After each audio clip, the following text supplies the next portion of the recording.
Hi സുഹൃത്തുക്കളെ, കാത്തിരിപ്പിനൊടുവിൽ HSST computer science പരീക്ഷയുടെ പരീക്ഷാ തീയതി വന്നിരിക്കുകയാണ്. നിങ്ങൾക്കൊക്കെ ഈ പരീക്ഷയ്ക്കായിട്ട് അപ്ലൈ ചെയ്ത ഉദ്യോഗാർത്ഥികളെ സംബന്ധിച്ച് അവരുടെ മൊബൈലിലൊക്കെ മെസ്സേജ് വന്നിട്ടുണ്ടാവും കൺഫർമേഷൻ കൊടുക്കാൻ വേണ്ടിയിട്ട്. അപ്പോൾ അതിനുള്ളിൽ പരീക്ഷാ തീയതിയും വന്നിട്ടുണ്ട്.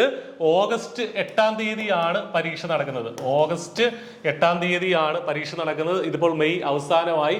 അപ്പോൾ ഇനി നമ്മുടെ മുന്നിൽ ഏതാണ്ട് ഒരു 70ഓളം ദിവസം മാത്രമാണ് നമ്മുടെ മുന്നിലുള്ളത്. അപ്പോൾ ഇതിന് കൺഫർമേഷൻ കൊടുക്കാനുള്ള സമയമാണ് ഇപ്പോഴും. നിങ്ങൾക്ക് PSCയുടെ പ്രൊഫൈലിൽ ചെന്നിട്ട് കൺഫർമേഷൻ കൊടുക്കാനുള്ള മെസ്സേജസ് ഓൾറെഡി വന്നിട്ടുണ്ടാവും. ജൂൺ 11 വരെ, അതായത് ജൂൺ 11 വരെയാണ് നിങ്ങൾക്ക് കൺഫർമേഷൻ കൊടുക്കാനുള്ള തീയതി. അപ്പോൾ അതുവരെ ഒന്നും നോക്കിയിരിക്കേണ്ട കാര്യമില്ല. ആക്റ്റീവ് ആയി കഴിഞ്ഞാൽ, കൺഫർമേഷൻ നിങ്ങളുടെ പ്രൊഫൈലിൽ ആക്റ്റീവ് ആയി കഴിഞ്ഞാൽ ഉടനെ തന്നെ പോയിട്ട് കൺഫർമേഷൻ കൊടുക്കുക. അല്ലെങ്കിൽ നമ്മൾ ചിലപ്പോൾ വിട്ടുപോകുക കാര്യം. അങ്ങനെയാണെങ്കിൽ പരീക്ഷ എഴുതാനും സാധിക്കില്ല. അപ്പോൾ എന്താണെങ്കിലും പരീക്ഷാ തീയതി വന്നിരിക്കുകയാണ്. ഓഗസ്റ്റ് 8-ാം തീയതിയാണ്. അപ്പോൾ മികച്ച ഒരു അവസരമാണ് കമ്പ്യൂട്ടർ സയൻസ് ഉദ്യോഗാർത്ഥികളെ സംബന്ധിച്ച്. ഈ പരീക്ഷയ്ക്കായിട്ട് അപ്ലൈ ചെയ്തവർ 410/2023 എന്ന കാറ്റഗറി പ്രകാരം പരീക്ഷയ്ക്കായിട്ട് അപ്ലൈ ചെയ്തവരെ സംബന്ധിച്ച് വളരെ മികച്ച ഒരു അവസരമാണ് ഈ HSST കമ്പ്യൂട്ടർ സയൻസ് പരീക്ഷ.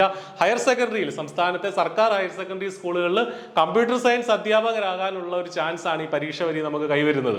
അപ്പോൾ ഒട്ടും വൈകണ്ട, നന്നായിട്ട് പഠിച്ചു തുടങ്ങുക. I+ ഈ പരീക്ഷയ്ക്കായിട്ട് വളരെ അഫോർഡബിൾ ആയിട്ടുള്ള ഒരു ഫീസിൽ ഇന്റൻസീവ് ആയിട്ടുള്ള കോച്ചിങ് ഒരുക്കുന്നുണ്ട്. ഹൈ ക്വാളിറ്റി ക്ലാസ്സുകൾ, അതുപോലെ തന്നെ അതിന്റെ നോട്ട്സുകൾ, അതുപോലെ തന്നെ മോക്ക് ടെസ്റ്റുകൾ, PYQ ഡിസ്കഷൻസ് എല്ലാം കൂടെ അടങ്ങിയ ഒരു കംപ്ലീറ്റ് പാക്കേജ് ആണ് നമ്മുടെ കോഴ്സ് എന്ന് പറയുന്നത്. ഈ വീഡിയോടൊപ്പമുള്ള ഡിസ്ക്രിപ്ഷനിൽ കോഴ്സിന്റെ ലിങ്കുകളുണ്ട്. എന്തെങ്കിലും സംശയങ്ങളുണ്ടെങ്കിൽ നിങ്ങൾക്ക് ആ നമ്പറുകളിൽ വിളിച്ച് ചോദിക്കാം.